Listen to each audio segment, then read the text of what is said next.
ఒకానొక సందర్భంలోనైతే యోబు గారికి ఎంత బాధ వచ్చేసిందంటే, వాళ్ళని గురించి మాట్లాడుతూ, వాళ్ళు నా మందలను కాసే కుక్కలతో సమానం, అలాంటి వాళ్ళు నా గురించి మాట్లాడతారా?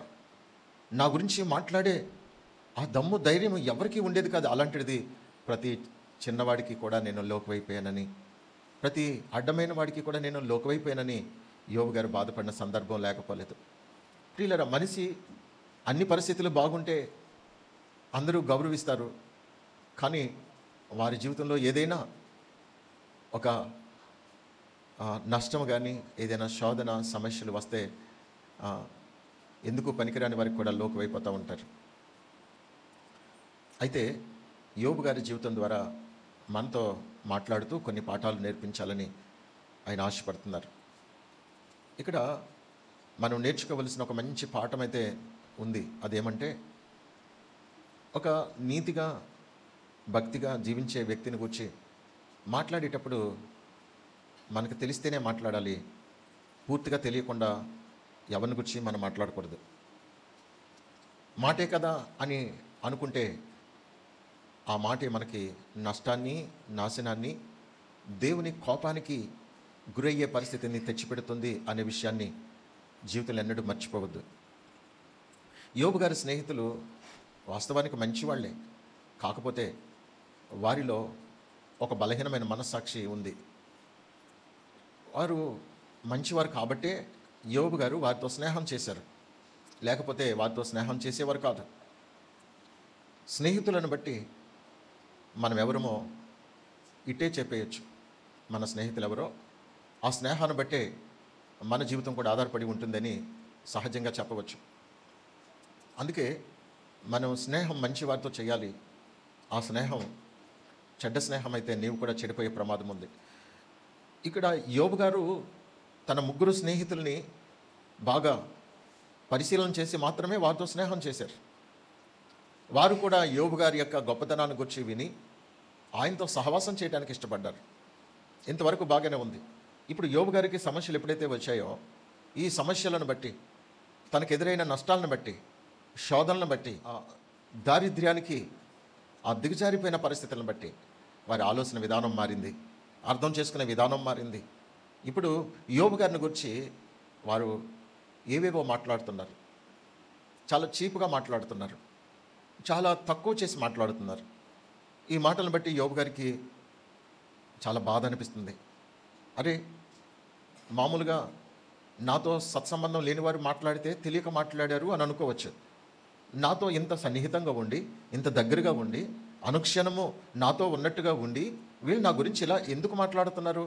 ఇంత తక్కువ చేసి ఇంత చెడ్డగా ఎందుకు మాట్లాడుతున్నారు? పోనీ నాలో ఏమైనా వీళ్ళు ఏదైనా చూసి మాట్లాడుతున్నారా? విని మాట్లాడుతున్నారా? నా మాటల్లో తేడా లేదు, నా ప్రవర్తనలో తేడా లేదు, నేను ఎప్పుడు ఒకేలా ఉన్నాను, దేవునికి భయపడుతున్నాను, నమ్మకంగా జీవిస్తున్నాను, ఎవరి చేత వేలెత్తి చూపించుకోకుండా ఎంతో నిష్టగా బ్రతుకుతున్నాను. నన్ను గురించి వీళ్ళు ఇంత చీప్గా మాట్లాడారేంటి, ఇంత తక్కువ చేసి మాట్లాడారేంటి, నన్ను ఇంత నిందిస్తూ మాట్లాడుతున్నారేంటి అనే బాధ ఎక్కువైపోయింది. ఇప్పుడు మనకు బాగా కావలసిన వాళ్ళు మాట్లాడింది వేరు, ఎవరో పరాయి వాళ్ళు మాట్లాడింది వేరు. పరాయి వాళ్ళు ఎవరో మనకు సంబంధం లేనోళ్ళు, హలో అంటే హలో అనే వరకు ఉండేవాళ్ళు ఏదైనా మాట్లాడారనుకోండి, వాళ్ళు ఏదో తెలియక మాట్లాడేసరిలే అనుకోవచ్చు. కానీ మనతో సన్నిహితంగా ఉండి, మన కుటుంబ సభ్యులు కానివ్వండి, మన స్నేహితులు కానివ్వండి, మనకు బాగా కావలసిన వారు అనుకున్న వారు మనల్ని గురించి చీప్గా మాట్లాడుతుంటే, మనల్ని తక్కువ చేసి మాట్లాడుతుంటే, మనల్ని చిన్న చూపు చూసి మాట్లాడుతుంటే అప్పుడు చాలా బాధ అనిపిస్తుంది. అందుకే ప్రతి ఒక్కరిలో ఈ అనుభవాలు ఉండే ఉంటాయి. ప్రతి వ్యక్తికి ఏదో ఒక శోధన కాలం ఎదురవుతూ ఉంటుంది. ఆ శోధన కాలంలో చాలా జాగ్రత్తగా ఉండాలి. అయితే ప్రియులరా, యోబు గారిని గురించి వారు మాట్లాడిన మాటలన్నీ కూడా దేవుడు ఆలకించారు. మలాకీలో మాట ఉంటుంది కదా, యెహోవా యందు భయభక్తులు గలవారు ఒకరితో ఒకరు మాటలాడుకొనుచుండగా యెహోవా చెవియొగ్గి ఆలకించెను, మరియు వారికి జ్ఞాపకార్థంగా ఉండటానికి ఆయన సముఖమునందు ఆ గ్రంథము ఆయన సముఖమందు వ్రాయబడి ఉండేను. చూడండి, మనము మాట్లాడే ప్రతి మాట కూడా అక్కడితో మాసిపోతుందిలే అని అనుకోవద్దు. మరి ముఖ్యంగా దేవుని యందు భయభక్తులు కలిగి జీవిస్తున్నాం అనుకునే వారికి దేవుడు ఖచ్చితంగా చెప్పకనే చెప్పారు. ఏమనంటే, మీ మాటలు చాలా జాగ్రత్తగా ఉండాలి. మీ మాట అవునంటే అవును, కాదంటే కాదన్నట్టుగా ఉండాలి. మీకు ఏదైనా తెలిస్తేనే మాట్లాడాలి. అనవసరంగా వ్యర్థమైన మాటలు మనము మాట్లాడకూడదు. చాలా జాగ్రత్తగా మన మాటని కంట్రోల్ చేసుకోవాలి. అవసరమైతేనే మాట్లాడాలి. అందుకే విస్తారమైన మాటల్లో దోషం ఉండక మానదు అని దేవుని వాక్యం తెలియచేస్తూ ఉంది. మనం వినటానికి వేగిరపడాలి, మాట్లాడటానికి నిదానించాలి. ఈ మాట మాట్లాడొచ్చా, మాట్లాడకూడదా అనే భయంతో మనం మాట్లాడాలి. ఎందుకంటే మన మాటకు చాలా పవర్ ఉంది, మన మాటకు చాలా శక్తి ఉంది, మన మాటకు చాలా విలువ ఉంది. అదే సమయంలో మన మాట మనల్ని పట్టిస్తుంది, మన మాట మనకి నష్టం చేస్తుంది, మన మాట మనకి కీడు చేస్తుంది. అందుకు మన నోటికి కళ్ళెం పెట్టుకోవాలి చాలా జాగ్రత్తగా. యోబు గారిని గురించి తన ముగ్గురు స్నేహితులు నోటుకొచ్చినట్టెల్లా వారు మాట్లాడేశారు. నేను అనుకున్నాను, అరే ముగ్గురిలో ఒకరికి కాకపోతే ఒకరికైనా కనీస జ్ఞానం లేదా? ఎవడైనా ఒకడు పొరపాటున మాట్లాడుతుంటే రెండోవాడు కానీ మూడోవాడు కానీ ఏమనాలి? రే నోర్మి, యోబు సంగతి మనకు తెలియదురా, బయట వాళ్ళు ఎవరో మాట్లాడుకుంటారు పిచ్చోళ్ళు, వాళ్ళని గురించి మనం పట్టించుకోవాల్సిన అవసరం లేదు. మన యోబు సంగతి మనకు తెలియదా ఏమి? మనము అలాగ అపార్థం చేసుకోకూడదు. ఏం జరిగిందో ఏమో, ఎందుకు జరిగిందో ఏమో, కాలమే నిర్ణయిస్తుంది, దేవుడే చూసుకుంటాడు. కానీ మనం ప్రార్థన మాత్రం చేద్దాం. ప్రభువా, యోబు పరిస్థితి ఇలాగ ఎందుకు వచ్చిందో మాకు తెలియదు, కానీ యోబు విషయంలో మేము ప్రార్థన చేస్తున్నాం. యోబుకి క్షేమాన్ని దయచేయండి, యోబు కీడు నుండి తప్పించండి, యోబుకి మీరు సహాయం చేయండి ప్రభు అని ప్రార్థన చేయవలసిన వారు యోబును గురించి విరోధంగా, ఆయన్ని గురించి తప్పుగా, చెడుగా అపార్థం చేసుకుని మాట్లాడటం ప్రారంభించారు. ఇది యోబు గారికి చాలా మనసుని పిండేసినట్టు అనిపించింది. అరే మీరు కూడా ఇలా మాట్లాడుతున్నారేంటి? ఎవరో బయట వాళ్ళు మాట్లాడితే, ఎవరో తెలియని వాళ్ళు మాట్లాడితే నేను బాధపడేవాడిని కాదు, మీరు కూడా ఇలా మాట్లాడుతున్నారేంటి అని ఆ స్నేహితుల ముగ్గును బట్టి యోబు గారు చాలా బాధపడేవారు. ఇవన్నీ ఎవరు విన్నారంట? దేవుడు విన్నారు. దేవుడు విని ఒక రోజున ముగ్గురిని పిలిచారు. రైట్, మీ ముగ్గురు రండి, ఒకసారి రండి అని ముగ్గురిని పిలిచారు ప్రభు. ఏంటి, యోబు గారిని గురించి మీరు ఏం మాట్లాడుతున్నారు? అదే సమయంలో నన్ను గురించి కూడా మీరు ఏదో మాట్లాడుతున్నారు. అసలు యోబు ఎలాంటి వాడో మీకు తెలుసా? యోబుని గురించి నేను మంచి సాక్ష్యం ఇచ్చాను. అసలు యోబు ఎక్కడా, మీరెక్కడా? యోబుని గురించి మీరు మాట్లాడటానికి మీరు ఎందుకు భయపడలేదు? చూడండి, ఇదే విధంగా ఒకసారి ఎవరిని నిలదీశారు ప్రభు? ఎవరిని నిలదీశారు? అహరోను మిరియాముల్ని కూడా దేవుడు అలాగే నిలదీశారు. ఇద్దరు మీరు ఇలా రండి, ఏంటి మోషే గారిని గురించి మీరు ఏంటో మాట్లాడుతున్నారేంటి, రండి ఇలాగా. మోషే అంటే సామాన్యుడు అనుకుంటున్నారా? ఒకవేళ మీ తమ్ముడని మీరేదో మీకంటే చిన్నోడు కదా, ఏం మాట్లాడినా సెల్తుందిలే అని అనుకుంటున్నారా? మోషేని గురించి మాట్లాడటానికి మీకు ఎంత ధైర్యం? మీరు ఎందుకు భయపడకుండా అలా మాట్లాడారు? రండి, మీ ఇద్దరు రండి అని దేవుని సముఖానికి అహరోను మిరియామును కూడా అలాగే పిలిచారు. ఆ సందర్భంలో అయితే మిరియాముకి కుష్ఠ వ్యాధి వచ్చేసినట్లుగా అక్కడ చాలా భయంకరమైన పరిస్థితి. ఆ కొద్ది క్షణంలోనే భయాందోళనకి గురైనటువంటి పరిస్థితి. చూడండి, దేవుడు తన సేవకుని గురించి, తన భక్తుని గురించి, నీతిమంతుని గురించి ఎంత కేర్ తీసుకుంటారు అనేది మనం బాగా ఆలోచించాలి. ఒక నీతిమంతుడైనటువంటి సేవకుని గురించి, ఒక నీతిమంతుడైనటువంటి నాయకుని గురించి, ఒక నీతిమంతుడైన భక్తుని గురించి దేవుడు ఎంత కేర్ తీసుకుంటారంటే, వారిని ఎవరైనా ఒకవేళ అనరాని మాటలు అంటే, మాట్లాడకూడని మాటలు మాట్లాడితే, వారిని తక్కువ చేసే ప్రయత్నం చేస్తే దేవుడు సహించలేరండి, క్షమించరు. చరిత్ర చెబుతుంది. ఇక్కడ యోబు గారిని గురించి కూడా అలాగే స్నేహితులు ముగ్గురు మాట్లాడుతున్నారు. వీడేదో చేసుంటాడు సీక్రెట్గా, రహస్యంగా, మన ముందేమో నటించాడు, మంచోడు అనుకున్నాం, వీడు ఇలాంటి వాడు అనుకోలేదు, లేకపోతే వీడి పరిస్థితి ఇంతలాగా ఎందుకు మారుతుంది? ఏంటి 10 మంది పిల్లలు ఒకేసారి చనిపోవటం అంటే మామూలు విషయమా? ఆస్తి అంతా పోయింది, కొన్ని మనిషి బాగున్నాడంటే ఆరోగ్యం క్షీణించిపోయింది, ఇవన్నీ జరుగుతున్నాయి అంటే వీడేదో ఘోరమైన పాపం చేశాడు, ఏదో తప్పు చేశాడు, అందుకు ఇలాగ దేవుడు శిక్షించాడు అని వారు నోటుకొచ్చినట్టల్లా మాట్లాడారు. వారు మాట్లాడిన మాటలన్నీ దేవుడు ఆలకించాడు. ఆలకించప్పుడు మీరు ముగ్గురు యోబు దగ్గరికి వెళ్ళండి, వట్టిగా కాదు, 7 ఎడ్లను 7 పొట్టేళ్లను దహన బలి అర్పించడానికి యోబు దగ్గరికి తీసుకుని వెళ్ళండి. అతడు అక్కడ దహన బలి అర్పిస్తాడు. అతన్ని క్షమాపణ అడగండి. అతడు మీ కొరకు ప్రార్థన చేస్తాడు. అతడు చేసే ప్రార్థన మాత్రమే నేను అంగీకరిస్తాను, మీ ప్రార్థన నేను అంగీకరించను అని దేవుడు ఎంతో నొక్కి చెప్పారండి ఆ విషయం. సహజంగా మనం ఏమనుకుంటామంటే మన ప్రార్థనలన్నీ దేవుడు ఆలకించేస్తున్నారు, మనం ఎలా జీవించినా, పాస్టర్ గారిని ఏమన్నా, ఎవరిని ఏమన్నా ఏమీ దేవుడు పట్టించుకోలే అనుకుంటున్నారు. నీతిమంతుల గురించి తప్పుగా మాట్లాడితే దేవుడు క్షమించడండి. భక్తి పనుల గురించి తక్కువ చేసి మాట్లాడితే దేవుడు క్షమించడండి. మరి ముఖ్యంగా ఆయన ఏర్పాటు చేసుకున్నటువంటి దైవ చిత్తానుసారమైనటువంటి సేవకుల గురించి ఏదైనా మాట్లాడకూడని మాటలు మాట్లాడితే దేవుడు ఎంత మాత్రం క్షమించడు. ఇక్కడ ఈ లైవ్లో వీక్షిస్తున్న నా ప్రియమైన వాళ్ళరా, మీ దైవజనుల గురించి, నీతిమంతుల గురించి, భక్తి పనుల గురించి మాట్లాడేటప్పుడు ఒళ్ళు దగ్గర పెట్టుకుని మాట్లాడాలి.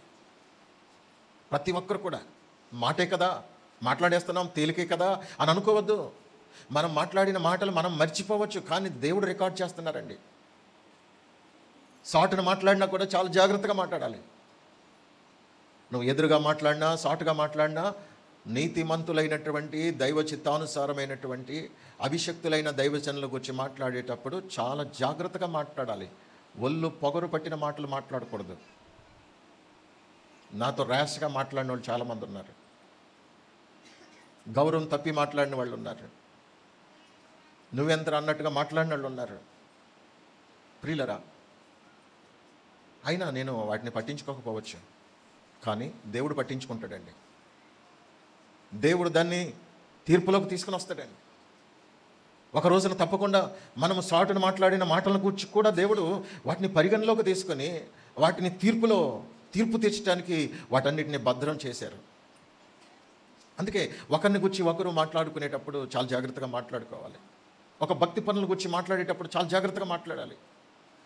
ఒక దైవజనుని గురించి కానీ, దైవజనురాలను గురించి కానీ, నీతిమంతుల గురించి, భక్తి పనుల గురించి, మంచిగా జీవించే వారిని గురించి మాట్లాడేటప్పుడు నువ్వు అసూయతో మాట్లాడినా, నువ్వు ఏ రకంగా మాట్లాడినా దేవుడు దాన్ని ఖచ్చితంగా నిలదీసే ఒక సమయం మాత్రం ఉంది. అది వాస్తవం. అందుకే మనము చాలా జాగ్రత్తగా మాట్లాడాలి. వీళ్ళు ఏమేమో చేయలేదు, మాట్లాడే విధానం సరిగా మాట్లాడలేదు. దేవుని గురించి సరిగా మాట్లాడలేదంట, యోబు గారిని గురించి కూడా సరిగా మాట్లాడలేదు. అంటే వాళ్ళకి ఏదైనా చిన్న కష్టం వచ్చినా వెంటనే దేవుని ఏదో అనేస్తారు. ఒకవేళ ఎవరికైనా ఏదైనా సమస్యలు వస్తే వాళ్ళకి సమస్యలు ఏదో చేశారు కాబట్టి అందుకే వచ్చేసి సమస్యలు మంచోళ్ళు కాదని వాళ్ళని నిందిస్తూ ఉంటారు. చూడండి, వారి నోటి మాట వారిని పట్టించేటట్లుగా వారి మాట వారికి నష్టం చేస్తుంది. అక్కడ అహరోను మిరియాం విషయంలో కానివ్వండి, ఇక్కడ యోబు స్నేహితుల విషయంలో కానీ దేవుడు నిలదీసి మీరు వెళ్ళి క్షమాపణ అడిగే వరకు నేను మిమ్మల్ని క్షమించను, మీ ప్రార్థన ఆలకించను అని చెప్తున్నారు. యెషయా గ్రంథం 59వ అధ్యాయంలో మనకు ఆ వచనం చెబుతున్న సత్యం అదే. రక్షింపనేరకు ఉండినట్లు యెహోవా హస్తము కొరస కాలేదు, విననేరకు ఉండినట్లు ఆయన చెవులు మందము కాలేదు. మీ దోషములు మీకును మీ దేవునికిని అడ్డముగా వచ్చాను, మీ పాపములు ఆయన ముఖమును మీకు మరుగుపరిచెను గనుక ఆయన ఆలకింపకున్నాడు. దేవుడు ఎందుకు ప్రార్థన ఆలకించట్లేదు అనంటే మీ పాపాలు, మీ దోషాలు అడ్డుగా వచ్చాయి. మనం ఏమనుకుంటున్నాం, మన ప్రార్థన దేవుడు ఆలకించేస్తున్నాడో, మనం ఎన్ని ప్రార్థనలు చేసినా, ఎంత అడిగినా దేవుడు మనకు అన్ని ఇచ్చేస్తాడో అనుకుంటున్నాం మనం. కుదరదే. నీ లోపాన్ని, నీ పాపాన్ని, నీ అవిధేయతని, నీ దోషాన్ని ఒప్పుకొని విడిచిపెట్టి పశ్చాత్తాపడే వరకు మరలా దేవుడు నీ ప్రార్థన ఆలకించరు, అంగీకరించరు ఆయన. యోబు గ్రంథం. కాబట్టి 7 ఎడ్లను 7 పొట్టేళ్లను మీరు తీసుకొని నా సేవకుడైన యోబు నొద్దకు పోయి మీ నిమిత్తము దహన బలి అర్పింపవలెను. ఆ పై వచనంలో నా కోపము నీ మీదను నీ 2 స్నేహితుల మీదను మండుచున్నది. ఎవరితో మాట్లాడుతున్నారు? ఎలీఫజుతో. అంటే ఆ ఇద్దరిలోకెల్లా ఎలీఫజు కొంచెం ముదురనమాట. అసలు కారకుడు ఇతడే. వాళ్ళిద్దరిని పాడు చేయడానికి వీడే కారకుడు. గనుక ఇదిగో మెయిన్ అసలు నువ్వే కారకుడివి. నీ ఇద్దరు స్నేహితులు ఉన్నారే, వాళ్ళిద్దరిని తీసుకుని యోబు దగ్గరికి వెళ్ళు. నా కోపం నీ మీద, నీ ఇద్దరు స్నేహితుల మీద మండుతుంది. అంటే దేవునికి ఎంత కోపం వచ్చిందో చూడండి, ఎంత కోపం వచ్చిందో చూడండి. మనం సహజంగా దీన్ని పెద్దగా పట్టించుకోకపోవచ్చు. ఎప్పుడో మాట్లాడేసి ఉంటాం, ఏదో మాట్లాడేసి ఉంటాం, ఎవరి విషయంలోనో, పాస్టర్ గారి విషయంలో ఏదో మాట్లాడేసి ఉంటాం, అయిపోయిందిలే అక్కడితోటి, అది అయిపోయిందిలే అని మనం అనుకోవచ్చు. కానీ దేవుడు విడిచిపెట్టడండి, దాన్ని అంత తేలిగ్గా విడిచిపెట్టడు. ఒకసారి చూస్తాడు, రెండుసార్లు చూస్తాడు, మూడోసారి దేవుడు అనుకుంటాడు వీళ్ళకి వార్నింగ్ ఇవ్వాలి, ఖచ్చితంగా వార్నింగ్ ఇవ్వాలి ఖచ్చితంగా. లేకపోతే వీళ్ళు ఇంకా అలాగే కంటిన్యూ అయిపోతారు. వీళ్ళని సరిచేయాలి, వీళ్ళని బాగు చేయాలి, వీళ్ళలో ఒక భయాన్ని పుట్టించాలని దేవుడు అనుకుని దేవుడు మనతో మాట్లాడుతున్నారండి. ఈ మాటలు ఒకవేళ మీకు కష్టంగా అనిపించవచ్చు, కఠినంగా అనిపించవచ్చు, కానీ వాస్తవం. మీరు దేవుని గురించి ఏం మాట్లాడారో, దైవజనుని గురించి ఏం మాట్లాడారో, నీతిమంతులైనటువంటి భక్తిపరులైనటువంటి మంచివారిని గురించి మీరు ఏం మాట్లాడారో ఇవన్నీ దేవుడు ఆలకిస్తున్నారు. ఆలకించి ఇక వీళ్ళు ముదిరిపోయారు, వీళ్ళని సరిచేయకపోతే ఇంకా లాభం లేదనుకుని దేవుడు మాట్లాడుతున్నటువంటి మాటలు ఇవి. మనము ఎవరిని గుర్చైతే తప్పుగా మాట్లాడామో, ఎవరిని గుర్చైతే మనము అనవసరంగా మాట్లాడామో వాళ్ళ దగ్గరికి వెళ్ళి క్షమాపణ అడిగే వరకు దేవుడు క్షమించడు. ఒకవేళ పాస్టర్ గారి గురించి మాట్లాడామనుకోండి, పాస్టర్ గారు బాధపడతారేమో, ఎందుకులే దేవుడే నన్ను క్షమించేనని దేవుని దగ్గరికి క్షమాపణ అడిగితే సరిపోదు. ఎవరి దగ్గరికి రావాలి? పాస్టర్ గారి దగ్గరికి రావాల్సిందే ఖచ్చితంగా. ఏం మాట్లాడినప్పుడు లేదేంటి? నేనేమనుకోను అనుకోండి, నేనేమనుకోను. ఒకవేళ నా గురించి ఏదైనా మాట్లాడుకుంటే నేనేమనుకోను, ఫీల్ అవునా, నాకు ఈ మామూలే కదా, మీలాంటి వాళ్ళు 3 మందిని చూశాను. కాకపోతే మిమ్మల్ని దేవుడు క్షమించాలంటే మీకు అవసరం అది. పోన్లే ఇప్పటికైనా తెలుసుకున్నారని సంతోషిస్తాను తప్ప నన్ను ఇలాగ అనుకున్నారా అని అనుకోనండి. మీ యథార్థతను బట్టి సంతోషిస్తాను. అలాగని నాకు ఎవరో చెప్పేశారేమో అని మాత్రం అనుకోవద్దు. ఏమీ తెలియదు, నాకేమీ తెలియదు, దేవుడు మాట్లాడమని చెప్తున్నారు. ఈరోజు నేను 2 వర్తమానాలు సిద్ధపడ్డాను, 2 వర్తమానాలు వద్దని దేవుడు ఈ వర్తమానం ఎందుకో మాట్లాడమని చెప్తా ఉన్నారు.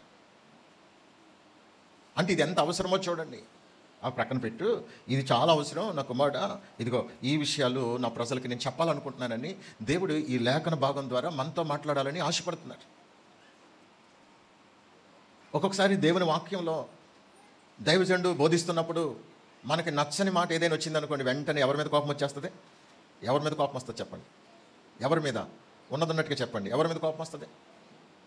పాస్టర్ గారి మీద కోపం వస్తుంది. అసలు చెప్పింది ఎవరండి? దేవుడు. మీతో మాట్లాడేది ఎవరు? దేవుడు. కోపం ఎవరి మీద రావాలి? దేవుని మీద. కానీ ఎవరి మీద వస్తుంది? పాస్టర్ గారు లోకుగా ఉన్నారు మీకు, మా గురించే చెప్పాడు ఈయన. దేవుడు నీతో మాట్లాడాలనుకుని నీతో మాట్లాడుతుంటే నీకేమైనా మెంటలా? నీతో మాట్లాడే దేవునితో నీవు చూసుకోవాలి. దేవుడా ఏంటి నాతో మాట్లాడావు, అసలు నాలో ఏం పొరపాటు ఉందని దేవునితో మాట్లాడాలి, దేవుని నిలదీయాలి. కానీ కోపం ఎవరి మీద వచ్చేస్తుంది?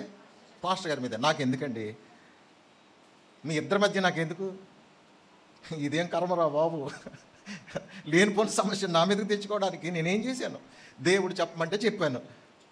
ఏదైనా కోపం ఉంటే, నీకు ఏదైనా సమస్య ఉంటే ఎవరితో తెలుసుకోవాలి? దేవునితో తెలుసుకోవాలి, ఏసైతో తెలుసుకోవాలి. మరి నా మీద పగపడతావేంటి?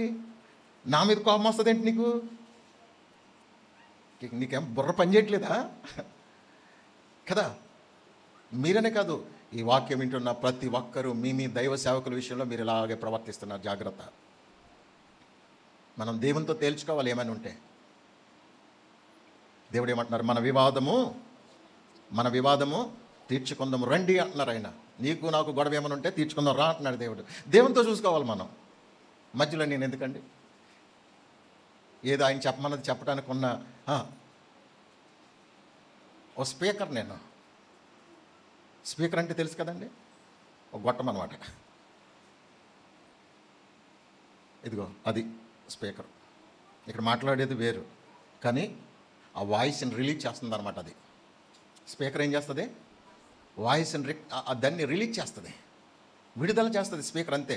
కానీ ఇక్కడ మాట్లాడేది వేరు. ఇక్కడ మాట్లాడేది వేరు. ఇక్కడ దేవుడు మాట్లాడుతున్నారు, అక్కడేమో స్పీకరు రిలీజ్ చేస్తుంది. అంటే ఆ స్పీకర్లు అంటాడు నేను, ఇక్కడ మాట్లాడేది దేవుడు. ఆమేన్, హల్లెలూయా. దేవునికి మహిమ కలుగును గాక. నా ప్రియమైన వాళ్ళరా, చూడండి ఇక్కడ యోబు ఎంతో నీతిమంతుడని, చెడుతనమును విసర్జించిన వాడని, అతడు దేవుని యందు భయము భక్తి కలిగిన వాడని ప్రారంభంలోనే దేవుడు అతను గురించి సాక్ష్యం ఇచ్చాడు. అంత మాత్రమే కాదు, తన 7 కుమారులను ప్రతిరోజు వరుసగా నిలబెట్టి ఎవరైనా తప్పు చేశారేమోని ఒక్కొక్కరిని పేరు చెప్పి నిలదీసారా, ఈరోజు ఏమైనా చేసావా? చేయలేడు డాడీ. ఏయ్ నిజం చెప్పు, నిన్నేమైనా చేసావా? లేదు డాడీ, నాకెందుకో డౌట్గా ఉంది. సరే నిన్నేమేం చేశారావా, ఈరోజు ఒప్పుకోండి. ఒక్కొక్కరి నిమిత్తం ఒక్కొక్క దహన బలి అర్పిస్తూ వచ్చేవాడు. నిత్యము యోబు అలాగూ చేయుచుండెను అని ఉంటుంది మొదటి అధ్యాయంలో.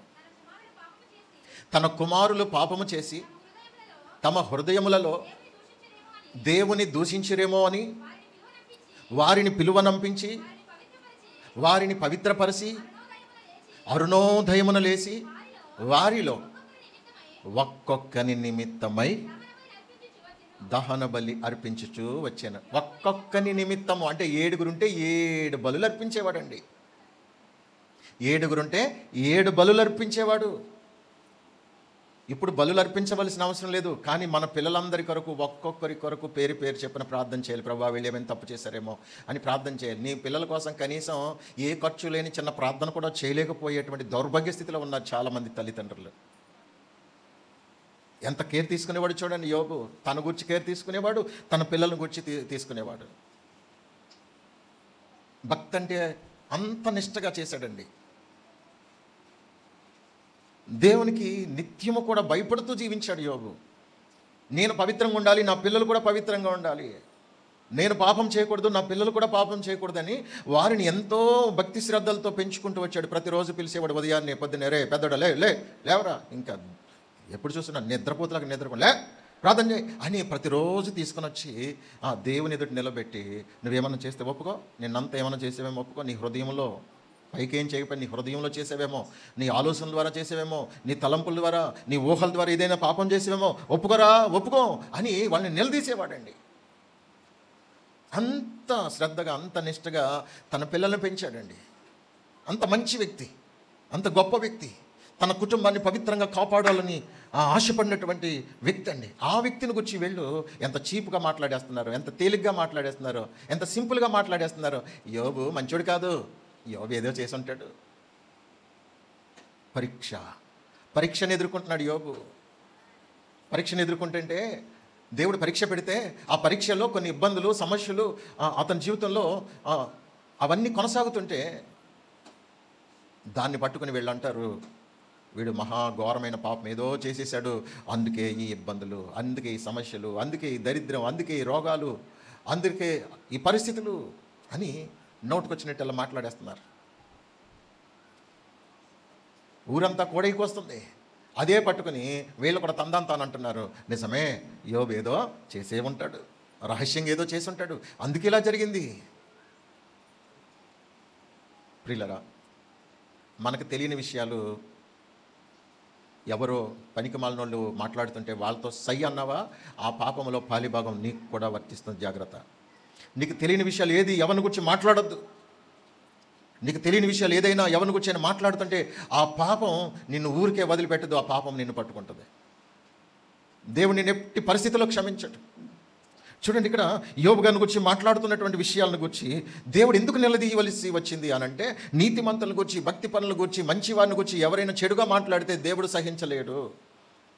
వారిని గురించి తప్పకుండా ఆయన కోప్పడవలసిన పరిస్థితి ఏర్పడుతుంది. ఆయన కోపం వచ్చిందంటే మామూలుగా ఉండదు. మాటలతో చెప్తారు ఆయన, మాటలతో వినకపోతే గనక ఆయన ఖచ్చితంగా మనకు పనిష్మెంట్ అనేది ఘోరంగా ఉంటుంది. ప్రియులరా, ఇక్కడ మీ అవివేకమును బట్టి మిమ్మును శిక్షింపక యుండునట్లు నేను అతనిని మాత్రము అంగీకరించేదను. మీ అవివేకమును బట్టి మిమ్మును శిక్షింపకుండునట్లు అతనిని మాత్రం నేను అంగీకరిస్తాను. అంటే మన అవివేకాన్ని బట్టి మనకు శిక్ష కలుగుతుంది. ఆ శిక్ష కలగకుండా ఉండాలంటే మన కొరకు దైవజనుడు ప్రార్థన చేయాలి. అలా ప్రార్థన చేయకపోతే గనక మనం శిక్షించబడతాం. మరి ఏ దైవజనుడు అయితే మన కొరకు ప్రార్థించవలసి ఉన్నదో ఆ దైవజన్ యొక్క ప్రార్థన నాకు అక్కర్లేదు అని అనుకుంటే దేవుడు నిన్ను అంగీకరించడట. దేవుడు నిన్ను అంగీకరించట్లేదు, నీ ప్రార్థన అంగీకరించట్లేదు, నీ భక్తిని అంగీకరించట్లేదు. ఎవరిని గురించి అయితే నువ్వు చెడ్డగా మాట్లాడావో, ఎవరిని గురించి అయితే తప్పుగా మాట్లాడావో, ఎవరిని గురించి అయితే వారిని కించపరుస్తూ మాట్లాడావో ఆ దైవజనుని విషయంలో దేవునికి కోపం వచ్చింది. ఆ దైవజనుని గురించి నువ్వు ఎందుకు అలా మాట్లాడావు, ఆ దైవజనుని ఇంత మాట అంటావా, ఆ నీతిమంతుణ్ణి ఇంత నీవు బాధ పెడతావా, నేను నిన్ను అంగీకరించను, నీ భక్తి అంగీకరించను, నీ ప్రార్థన అంగీకరించను, వెళ్ళు అతని చేత ప్రార్థన చేయించుకోనంటే నేను వెళ్ళనయ్యా, నేను వెళ్ళను. ఆ పాస్టర్ దగ్గరికి కాకపోతే ఇంకో పాస్టర్ ఉంటాడు, నాకు అక్కడికి వెళ్తాను, అక్కడ ప్రార్థన చేయించుకుంటానంటే దేవుడు అంటున్నాడు, యోబు ప్రార్థన చేస్తేనే నేను అంగీకరిస్తాను. నీకు దేవునికి మధ్య ఉన్నటువంటి వివాదం ఏంటి? నీవు యోబుని ఎందుకు అలా మాట్లాడావు, అతన్ని ఎందుకు బాధ పెట్టావు, అతని గురించి తప్పుగా ఎందుకు మాట్లాడావు, వెళ్ళి క్షమాపణ అడుగు అని దేవుడు అంటే ఒకవేళ నేను యోబు దగ్గరికి వెళ్ళను, యోబు ప్రార్థన చేయకపోతే మాకు ఇంకో పాస్టర్ గారు ఉన్నారు, ఆ పాస్టర్ గారి దగ్గరికి వెళ్ళి ప్రార్థన చేయించుకుంటాంలే అని అంటే దేవుడు అంటాడు, యోబు ప్రార్థన చేస్తేనే నేను మిమ్మల్ని అంగీకరిస్తాను. అంటే మన భాషలో చెప్పాలంటే ఎజ్రా పాస్టర్ గారితో నీకు ఏదో మొత్తం మీద సమస్య ఉంది, ఎజ్రా పాస్టర్ కాకపోతే ఇంకో పాస్టర్ లేడని వెళ్ళిపోయావు అనుకుందాం. మరి దేవుడు నిన్ను అంగీకరిస్తాడా? ఎజ్రా పాస్టర్ గారు ఉన్నట్టుగా వాక్యం చెప్పారని కోపం వచ్చేసింది, బాధ వచ్చేసింది, పిచ్చ కోపం వచ్చేసింది నీకు. ఈ పాస్టర్ కాకపోతే ఇంకో పాస్టర్ లేడా, ఈ సంఘం కాకపోతే ఇంకో సంఘం లేదని వెళ్ళిపోయావు. మంచిదే. దేవుడు నిన్నేమంటున్నాడంటే ఇప్పుడు నువ్వు ఎజ్రా పాస్టర్తో వెళ్ళి సమాధాన పడు, క్షమాపణ అడుగు, అతను నువ్వు ఎందుకు అలా మాట్లాడావు, అతని గురించి ఎందుకు తప్పుగా నువ్వు మాట్లాడావు, వెళ్ళి క్షమాపణ అడుగు. అతడు నీ కొరకు ప్రార్థన చేసే వరకు నీ భక్తిని కానీ నిన్ను కానీ నేను అంగీకరించను, నిన్ను క్షమించను అని దేవుడు మాట్లాడుతున్నారు. ఇప్పుడు మనం ఏం చేయాలి? దేవుని మాట వినాలక్కర్లేదా? మరి చాలామంది ఏం చేస్తున్నారు? పెద్ద తెలివైన వాళ్ళు కదా, వాళ్ళు ఏమనుకుంటున్నారు, మేము కూడా భక్తి చేస్తున్నాం, మేము కూడా ప్రార్థన చేస్తున్నాం, మేము మాకు ఈ అదిరా పాస్టర్ కాకపోతే 100 మంది 1000 మంది పాస్టర్లు ఉంటారు. కానీ దేవుడు ఏమన్నాడు? రే వాళ్ళందరినీ నేను అంగీకరించను, ఎజ్రా చేసే ప్రార్థన బట్టి మాత్రమే మిమ్మల్ని అంగీకరిస్తాను అంటున్నాడు దేవుడు. అప్పుడు ఏమంటావు? ఎందుకంటే నువ్వు అతన్ని గూర్చి చెడుగా మాట్లాడావు, అది నా సమస్య. సమాధానంగా పోయావనుకో వేరే సంగతి, నేను పట్టించుకోను. నువ్వు ఎజ్రా పాస్టర్ని నువ్వు అనరాని మాటలన్నావు, అతని గూర్చి నువ్వు చెడుగా మాట్లాడావు కనుక వెళ్ళి క్షమాపణ అడుగు. నీవు సమాధాన పడకపోతే, క్షమాపణ అడగకపోతే నిన్ను అంగీకరించనని దేవుడు అంటున్నారు. మనలో ఎవరైనప్పటికీ కూడా దేవుడు మనతో మాట్లాడుతున్నాడు. మనం చాటునన్నా ఎలాగన్నా దేవుడు దీన్ని మనం సాటునన్న విషయాలు అంటండి, వాక్యంలో చెప్తున్న సత్యం. చెవులో చెప్పబడిన విషయాలంట మేడల మీద మిద్దెల మీద ప్రకటింపచేస్తాడంట దేవుడు. వాక్యంలో చాలా స్పష్టంగా రాయబడిన మాట అది. మత్తయి సువార్త 10వ అధ్యాయము 26వ వచనం నుండి, కాబట్టి మీరు వారికి భయపడకుడి, మరుగైనదేదియు బయలుపరచబడకపోదు, రహస్యమైనదేదియు తెలియబడకపోదు, చీకటిలో నేను మీతో చెప్పినది మీరు వెలుగులో చెప్పుడి, చెవిలో మీకు చెప్పబడినది మేడల మీద ప్రకటించుడి. చూడండి, దేవునికి స్తోత్రం, హల్లెలూయ, దేవునికి మహిమ కలుగును గాక. రహస్యమైనది ఏది కూడా బయలుపరచబడకపోదు. ఒక సత్యం కానివ్వండి, ఒక జరిగిన వాస్తవం కానివ్వండి, దేవుడు దాన్ని వెలుగులోకి తీసుకుని వస్తారని చెప్తున్నారు. మీకు చెవుల్లో చెప్పబడింది మిద్దెల మీద ప్రకటించమని చెప్తున్నారు. దేవుడు ప్రతి దాన్ని కూడా బాహాటపరుస్తాడండి, బట్టబయలు చేస్తాడు. మనం కొన్ని విషయాల్లో భయపడేదాన్ని గూర్చి దేవుడు బాహాటపరుస్తాడండి. అది సువార్త విషయంలో దేవుడు చెప్పమన్నది మనము భయపడనక్కర్లేదు, దీన్ని బాహాటపరుస్తాను, ప్రతి సత్యాన్ని ప్రతి మర్మాన్ని నేను బయలుపరుస్తాను, ప్రతి ఒక్కరికి తెలియపరుస్తాను, ఏది రహస్యంగా ఉండదు అని సువార్తను గురించి ఆయన వాక్యమును గురించి చెబుతూ, చూడండి, రహస్యమైనది ఏది బయలుపడకపోదు. ప్రతి దాన్ని దేవుడు బట్టబయలు చేస్తాడండి. ఒకరోజు చూడండి, ప్రతి ఒక్కరూ సువార్త వింటారు, అదే సమయంలో ప్రతి ఒక్కరి యొక్క జీవితాన్ని దేవుడు బట్టబయలు చేయబోతున్నారు. ఏది మరుగుగా ఉండదండి. ఇప్పుడు మనం దాచిపెట్టినా రేపు దాన్ని దేవుడు బాహాటంగా దాన్ని బట్టబయలు చేసేటువంటి దేవుడు. కనుక మనము వాక్యం మనకు తెలియచేయబడినటువంటి మర్మం ఏదైతే ఉందో, సత్యం ఏదైతే ఉందో, దానిని దేవుడు మనకు బయలుపరిచినప్పుడు సువార్తకు మనం లోబడాలి. సువార్తకు లోబడాలి, వాక్యానికి లోబడాలి, వాక్యానుసారంగా జీవించాలి. మనం వాక్యానుసారంగా జీవించాలి. అప్పుడే దేవుడు మనలను అంగీకరిస్తారు. చూడండి, యోబు విషయంలో తన స్నేహితుల్ని దేవుడు నిలదీసి దేవుడు ఆజ్ఞాపించిన రీతిగా వారు అలాగు చేశారట. దేవుడు ఆజ్ఞాపించినట్టు దేవుడు చెప్పినట్టుగా ఆ ముగ్గురు స్నేహితులు చేశారు. 7 ఎడ్లను తీసుకున్నారు, 7 పొట్టేళ్ళను తీసుకున్నారు. అవన్నీ తీసుకుని యోబు గారి దగ్గరికి వచ్చి, అన్నా క్షమించన్నా, అయ్యా యోబు గారు క్షమించండి అనంటే యోబు గారు అన్నారు, మీరు అన్న మాటలు నేను మర్చిపోతానా? నన్ను ఎన్ని మాట్లాడినారు అని యోబు గారు కొంచెం అదోలా ఉంటే ప్రభు అన్నారు, యోబు వారిని క్షమించు. వారితో నేను మాట్లాడితే నీ దగ్గరకు వచ్చారు, వారిని క్షమించు. వారిని నువ్వు క్షమించకపోతే నేను నిన్ను ఆశీర్వదించను అని యోబు గారితో దేవుడు మాట్లాడారు. వారిని అంగీకరించిన తర్వాతనే యోబు గారిని దేవుడు అంగీకరించారు. చూడండి, లింక్ సిస్టమ్ ఎలా పెట్టారో ప్రభు. మనల్ని తెలియక ఎవరైనా ఏదైనా బాధ పెట్టినా, కీడు చేసినా, వారు వచ్చి క్షమాపణ అడిగితే క్షమించవలసినటువంటి మనసును దేవుడు మనకు నేర్పిస్తున్నాడు. ఖచ్చితంగా మనం క్షమించాలి. నేను క్షమించను అంటున్నావంటే దేవుడు నిన్ను క్షమించరు. వాక్యం ఏం చెబుతుంది? మా ఎడల అపరాధము చేసిన వారిని మేము క్షమించిన ప్రకారము మా అపరాధములను క్షమించుము. అంటే దాని అర్థం ఏంటి? యేసయ్య నేర్పించిన ప్రార్థన సారాంశం ఏంటి? ఇతరులను మీరు క్షమిస్తేనే మిమ్మల్ని నేను క్షమిస్తాను. ఇతరులను మీరు క్షమించకపోతే మిమ్మును కూడా నేను క్షమించను. చాలామంది ఏమంటారంటే, ఏమైనా అవ్వండి పాస్టర్ గారిని, ఏమైనా అవనివ్వండి, నేను మాత్రం ఎట్టి పరిస్థితుల్లో ఫలానా వారిని క్షమించను. నేను నరకానికి వెళ్ళిపోయినా పర్లేదు, వారిని మాత్రం నేను క్షమించను. అరే, ఇదేం పిచ్చరా బాబు! నరకానికైనా వెళ్ళిపోతావా? క్షమించవా? అసలు నరకానికి వెళ్ళకూడదనే కదా దేవుని సన్నిధికి వచ్చేది మనం. మరి ఇంత భక్తి చేసి నరకానికి వెళ్ళిపోతావా? పోన్లే క్షమించేశానులే అంటే నీదేం పోయింది?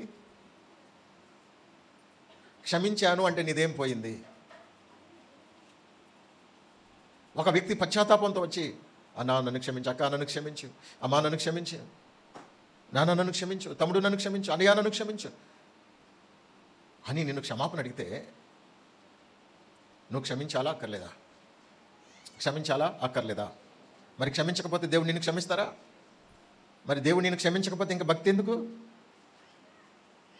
ఆమేన్, హల్లెలూయా, దేవునికి మహిమ కలుగును గాక. దేవుడు మనల్ని క్షమించకపోతే ఈ భక్తికి అర్థం ఉందా? లేదు కదా. ఆ క్షమాపణ కోసమే దేవుని దగ్గర ప్రాకులాడుతున్నామండి. దేవుడు క్షమిస్తేనే మనకు పరలోకం అండి. దేవుడు క్షమిస్తేనే ముక్తి, మోక్షం, స్వర్గం అనేది మనకు అనుగ్రహించబడుతుంది. దేవుడు క్షమించకపోతే మన జీవితానికి అర్థం లేదు. అందుకే ఆ శిలువ మీద ఉన్న నేరస్తుడు అయ్యా నీ రాజ్యంతో వచ్చినప్పుడు నన్ను జ్ఞాపకం చేసుకో, నన్ను క్షమించయ్యా, నేను పాపిని, నన్ను క్షమించమని పశ్చాత్తాపడ్డాడు గనుక ప్రభు క్షమించారు. ఆమేన్.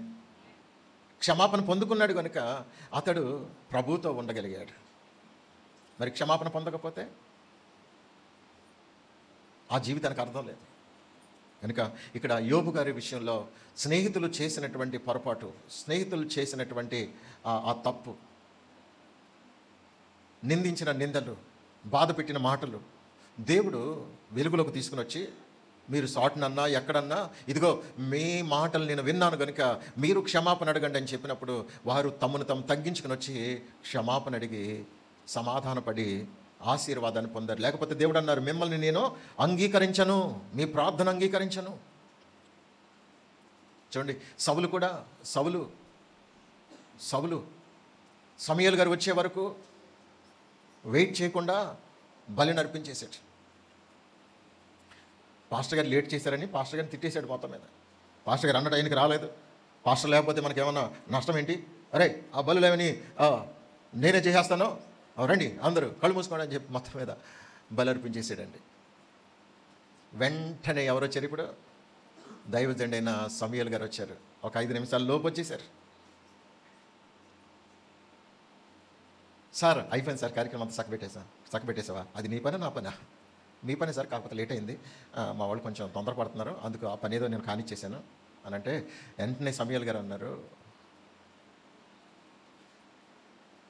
అంటే దైవజనుడు అంటే అంత నీకు అంత చీప్ అయిపోయాడా? అంటే పాస్టర్ గారు లేకపోతే కార్యక్రమం జరగదా ఏంటి? పాస్టర్ గారు ప్రార్థన చేయకపోతే ఏమన్నా నష్టమా ఏంటి అన్నట్టుగా ఇతడు చేసేసాడు. దేవుడు అంటాడు, అతన్ని రాజుగా ఉండటానికి నేను ఏమాత్రం కూడా ఇక సహించను. వెంటనే చెప్పు, వాడికి చెప్పు, తన రాజ్యం నుంచి తొలగించబడుతున్నాడని చెప్పు. సమూయేలు గారు దేవుడు చెప్పమని చెప్పేశారు, నువ్వు అవివేకపు పని చేశావు. చాలామంది ఏమనుకుంటారంటే పాస్టర్ గారే ప్రార్థన చేయలే ఏంటి, మన ప్రార్థన దేవుడు ఆలకించడా? బ్రహ్మాండంగా దేవుడు మన ప్రార్థన ఆలకిస్తాడు. పాస్టర్ ప్రార్థన చేయనక్కర్లేదు, మన ప్రార్థన సరిపోద్ది మనకి అని హృదయ గర్వంతో చాలామంది ప్రవర్తిస్తూ ఉంటారు. దేవుడు అంటున్నాడు యోబు స్నేహితులతో, అరే అలా కుదరదు, యోబు మీ కొరకు ప్రార్థన చేస్తేనే నేను మిమ్మల్ని అంగీకరిస్తాను. యోబుని మీరు ఎప్పుడైతే అవాయిడ్ చేశారో, యోబుని ఎప్పుడైతే మీరు వద్దనుకున్నారో, మిమ్మల్ని కూడా నేను వద్దనుకుంటున్నాను. ఎందుకంటే అతడు నీతిమంతుడు, పరిశుద్ధుడు, భయభక్తులు గలవాడు, యథార్థవంతుడు. అతన్ని మీరు తప్పు పట్టారే, అతన్ని మీరు నిందించారే, అతని మీద బురద చల్లారే, అతని గురించి చెడ్డగా మాట్లాడారే, అందును బట్టి నేను మిమ్మల్ని ఎట్టి పరిస్థితుల్లో క్షమించను. అతని దగ్గరికి వెళ్ళి మిమ్మల్ని మీరు తగ్గించుకుని క్షమాపణ అడిగే వరకు నేను మిమ్మల్ని అంగీకరించను, క్షమించను అని ప్రభు చెప్పారు. అలాంటి పరిస్థితులు మీలో ఉంటే గనక, చాటున మాటున ఏమైనా జరిగి ఉంటే గనక, ఇతరుల దగ్గర మాట్లాడినా, సాటున మాట్లాడినా, మీ హృదయంలో అలాంటి హృదయ కాఠిన్యం ఉన్నా, పాస్టర్ గారంటే చీప్గా మాట్లాడినా, లేక పాస్టర్ గారిని తక్కువ చేసి మాట్లాడి, పాస్టర్ గారిని గురించి నీతిమంతుడైన, మరి ముఖ్యంగా నీతిమంతుడైన, అభిషక్తుడైనటువంటి, యథార్థవంతుడైన, నమ్మకమైన సేవకుని బట్టి ఒకవేళ మీరు ఏదైనా నోటుకు వచ్చినట్టు అలా మాట్లాడి ఉంటే గనక ఖచ్చితంగా మీరు క్షమాపణ అడిగే వరకు మీకు క్షమాపణ ఉండదు. దేవుడు మీ ప్రార్థన అంగీకరించాడు, మీ భక్తిని అంగీకరించాడు. ముందు అది మనం సరి చేసుకుందాం. ఇది చాలా ప్రాముఖ్యమైన విషయం. మీకు విషయం తెలుసా, మీరెంత గొప్పవారైనా మీ దైవజనుడి ముందు ఒక మెట్టు కిందకి దిగి తగ్గించుకోవటం నేర్చుకోండి. మీరు ఎంత గొప్పోళ్ళు అయ్యి ఉండొచ్చు, పాస్టర్ మనకంటే ఏమైనా పెద్ద గొప్పోడా అని అన్నావంటే నీ పని అయిపోయింది ఇక. నిన్ను నీవు హెచ్చించుకున్నావా, ఇక నీ సంగతి దేవుడు చూసుకుంటాడు.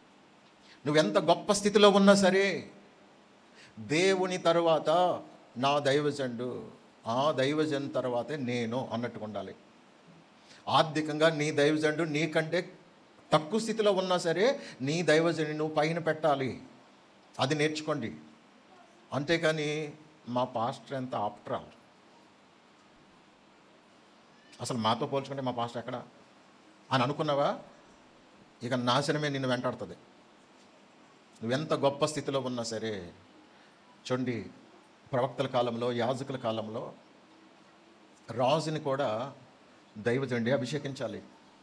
పట్టాభిషేకం చేయించాలి అని అంటే దైవజనుడు వచ్చి ప్రార్థన చేస్తేనే కానీ అతని పట్టాభిషేకం అదేమాత్రం కూడా చట్టబద్ధంగా కరెక్ట్ కానే కాదు. అంత వెయిట్, అంత హోదా దేవుడు దైవజనుడికి ఇచ్చాడండి. ఏ సలహా అయినా దైవజనుల దగ్గర సలహా తీసుకుని ప్రార్థన చేయించుకుని వెళ్ళేటువంటి ఆ ఆనవాయితీ ప్రారంభం నుంచి ఉంది. ఎందుకంటే దేవుడు ఒక దైవజనుని ఆయన నియమించారు కనుక నువ్వు దేవుడిని గణపరుస్తున్నావు అనడానికి దైవజనుల్ని గణపరిస్తేనే అది దేవుడు చూసి సంతోషిస్తాడు. అంతేగాని ప్రతిదానికి నేనే పెద్ద బాస్, నేనే పెద్ద హీరో, నాకు పాస్టర్ ఎంత, ఆడెంత, ఈడెంత అన్నావా ఇంక అయిపోయింది నీ పని. ఖచ్చితంగా నువ్వు నాశనాన్ని కోరుకున్న వ్యక్తి అవుతావు. నువ్వు ఎవరైనా కావచ్చు, నీ దైవజనులు ఎవరైనా కావచ్చు. నీ దైవజనుడిని నువ్వు గణపరచలేకపోతున్నావంటే నీ అంత గర్విష్ఠ మరొకరు ఎవరు లేరు. నాశనమునకు ముందు గర్వం నడుచును, పడిపోవుటకు ముందు అహంకారమైన మనసు వెంబడించును. కనుక నీ నాశనం నీ గర్వంతోనే వస్తుంది. పొగరు పట్టిన మాటలు మాట్లాడకండి, నోటుకొచ్చినట్టు అలా మాట్లాడకండి. ముందు మీ భక్తిలో మీ దైవజనుల్ని గణపరచడం నేర్చుకోండి. కొన్ని సంఘాలు అయితే సేవకుల మీద ఆ సంఘ పెద్దలు పెత్తనం చేస్తూ ఉంటారండి. పాస్టర్ గారిని ఆడిస్తూ ఉంటారు, పాస్టర్ గారిని బెదిరిస్తూ ఉంటారు, భయపెడతా ఉంటారు. అది మంచిది కాదు. దేవుని వాక్య ప్రకారం మనకెవరైతే ఒక ఆత్మీయ నాయకత్వం వహిస్తున్నారో వారికి మనం చక్కగా భయపడాలి, లోబడాలి, గణపరచాలి, గొప్ప చేయాలి. అప్పుడు దేవుడు మనల్ని గొప్ప చేయటం మొదలు పెడతారు. అలాంటి కృప పరిశుద్ధుడైన దేవుడు మనందరికీ తన కృప సమృద్ధిగా అనుగ్రహించునుగాక. ఆమేన్. అందరూ భక్తి శ్రద్ధలతో ప్రార్థన చేద్దాం. ఒక మంచి తీర్మానం చేసుకుందాం. మీ పొరపాట్లు ఒప్పుకోండి. నటించొద్దు, ఎవరు నటించొద్దు. ఉన్నట్టుగా దేవుని దగ్గర ఒప్పుకోండి. ఒకవేళ దేవుడు నీ ప్రార్థన అంగీకరించట్లేదు, నీకు తెలియకుండానే నీ ప్రార్థన వ్యర్థమైపోతుంది. దేవుడు నిన్ను అంగీకరించట్లేదు, నీ భక్తి అంగీకరించట్లేదు. కారణం ఏంటంటే నీవు మంచి వాళ్ళని, నీతిమంతుల్ని, భక్తిపరుల్ని, దైవజనుల్ని నోటుకొచ్చినట్టల్లా మాట్లాడేశావు. నీకు తెలియని విషయాలు కూడా నీకేదో తెలిసినట్టు మాట్లాడేశావు. గొప్పవారిని నువ్వు తక్కువ చేసి మాట్లాడావు. అందు నిమిత్తం దేవుడు నీ మీద చాలా కోపంగా ఉన్నారు. భారం కలిగి ప్రభుని అడుగుదాం. ప్రభువా నన్ను క్షమించమని ప్రభుని అడుగుదాం. తెరవండి. ఇవి ప్రాథమికమైనటువంటి సూత్రం అండి. ప్రాథమికమైన సూత్రం ఇది. మొదట నీ భక్తి బాగుండాలంటే దేవుడు నీకు అనుగ్రహించిన దైవజనుల్ని ఘనపరచడం, గొప్ప చేయటం, గౌరవించడం నేర్చుకో.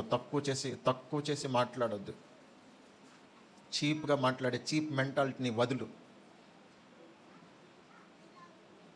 అది నేర్చుకోవాలి. మొట్టమొదట దైవజనుల్ని తక్కువ చేసి మాట్లాడటం. నువ్వేదో పెద్ద గొప్ప అని ఫీల్ అవ్వద్దు. అది నీ గర్వం, నీ అహంకారం, నీ పొగరు, నీ నాశనానికి అది కారణమవుతుంది. ఆ పరిస్థితి తెచ్చుకోవద్దు దేవుని బిడ్డలారా. దైవజనులతో సత్సంబంధం కలిగి ఉన్న వారే దీవించబడతారు, ఆశీర్వదించబడతారు. తగ్గించుకోవాలి. మనం తగ్గించుకోవటం నేర్చుకోండి. దైవజనుని మాట గౌరవించడం నేర్చుకోండి. దైవజనులు ఏది చెప్పినా దానికి నేను వెంటనే స్పందించాలి, గౌరవించాలి, నేను లోబడాలి అనే మనసు రావాలి. చెప్పాడులే ఎవడో పనికిమాలినోడు అన్నట్టుగా నువ్వు ఎప్పుడైతే దాన్ని లెక్క చేయకుండా ప్రవర్తిస్తున్నావో అది నీ మూర్ఖత్వం. నీ మనసులోనే దైవజనుడి గురించి ఒక వ్యతిరేకత వచ్చేసింది ఆల్రెడీ నీకు. అలా ఎన్నిసార్లు వ్యతిరేకించావు అవన్నీ కూడా లెక్క వేయబడింది. దేవుడు లెక్క పెడతాడండి, ప్రతి దాన్ని లెక్క పెడతాడు. లెక్క పెట్టి డోసిస్తాడు దేవుడు. మాటతో వినకపోతే చేతి చూపిస్తాడు. నువ్వు మాట వినకపోతే ఇలా ఉంటుంది. ఇప్పటికైనా నిన్ను తగ్గించుకోమని దేవుడు జరికిస్తాడు. అప్పుడు కూడా మనం ఒకవేళ ఇంకా మూర్ఖంగా ఉంటే కనుక ఇంకా కఠినంగా ఉంటుంది పరిస్థితి. స్తోత్రం. హల్లెలూయా. పరిశుద్ధుడా, మహోన్నతుడా, జీవాధిపతి, సర్వాధికారి, మీ ఘనమైన అతి శ్రేష్టమైన నామానికి స్తుతులు స్తోత్రములు చెల్లిస్తున్నాం ప్రభువా. ఈ దినం మాతో మాట్లాడిన ప్రతి లేఖన భాగాన్ని బట్టి మీకు వందనాలు, కృతజ్ఞతాస్తుతులు చెల్లిస్తున్నాం ప్రభువా. తోడుకున్న చిన్న బిడ్డలను బట్టి మీకు వందనాలు, కృతజ్ఞతాస్తుతులు చెల్లిస్తున్నాం. ఆధ్యాత్మిక జీవితంలో ఎవరు బలహీనలుగా ఉండకుండా మీరే సహాయం చేయండి. విన్న వాక్యాన్ని బట్టి ప్రతి ఒక్కరూ తమ హృదయాల్లో మంచి తీర్మానం చేసుకొని వాక్య ప్రకారంగా జీవించడానికి మీరు కృప చూపించి మీరే సహాయం చేయండి. ఆయన మీ దైవికమైన ప్రసన్నత ప్రభావం మాతో ఉంచండి. ఈ వారం అంతట్లో మీ కాపుదల భద్రత దయచేయండి. మా ముందున్న VBS కార్యక్రమాన్ని దీవెనకరంగా ఆశీర్వాదకరంగా జరిగించండి. అందులో ప్రభావ పాల్పొందుతున్నటువంటి నైనా టీచర్స్, వాలంటీర్స్, సహకారులందరినీ నైనా మీరు ప్రిపేర్ చేయండి, బలపరచండి ప్రభావ. మీ చిత్తంలో ఉన్న బిడ్డలందరినీ సమకూర్చండి. ఈ వారంలో నైనా తెలిసిన పిల్లలందరినీ ప్రిపేర్ చేయడానికి, సిద్ధపరచడానికి అలాంటి ఆసక్తి, శ్రద్ధ, భక్తి ప్రతి వారికి దయచేయండి. అయా నేటి చిన్నపిల్లలే రేపు రాబోయే కాలంలో గొప్ప భక్తిపరులు కాబోతున్నారు కనుక వారు మీ రాజ్య వారసులుగా సిద్ధపరచబడడానికి చిన్ననాటి నుంచి వారికి ఒక మంచి పునాది ఏర్పడడానికి మీరు కృప చూపించండి. యేసయ్యా మీకు వందనాలు తండ్రి. ఇదిగో నాయనా మీ సన్నిధికి వచ్చిన బిడ్డల సమస్యలు ఏమిటో అవి మీ చిత్తానుసారంగా నైనా పరిష్కరించండి. మీ కార్యాలు జరిగించండి. భక్తులు ఎవరు బలహీనలు కాకుండా బలవంతులుగా, శక్తిమంతులుగా తీర్చిదిద్దండి. మేలుతో నింపి అన్ని విషయాల్లో మహిమ, ఘనత, కీర్తి, ప్రభావాలు తెచ్చుకోనమని. ఓ రాజా నీ బిడ్డలు వెలిచిండగా కృపాక్షేమాలు వెంట పంపించమని, మీ నూతన కార్యాలు జరిగించమని యేసే నామమున ప్రార్థించి వేడుకొనిచున్న నమ్మకమైన తండ్రి గారు. ఆమేన్. మన పరమ తండ్రి అయిన దేవుని ప్రేమ, కుమారుని యేసుక్రీస్తు వారి యొక్క మహాకృప, ఆదరణకర్త అయిన పరిశుద్ధాత్మ యొక్క అన్యోన్య సహవాసం, సమాధానం, నిత్య కాపుదల, భద్రత ఇప్పుడెప్పుడు ఎల్లప్పటి కృణవార్త లోకన పరిశుద్ధులందరితో సదాయన కృపతోడ ఇండును గాక. ఆమేన్. అందరికీ వందనాలు.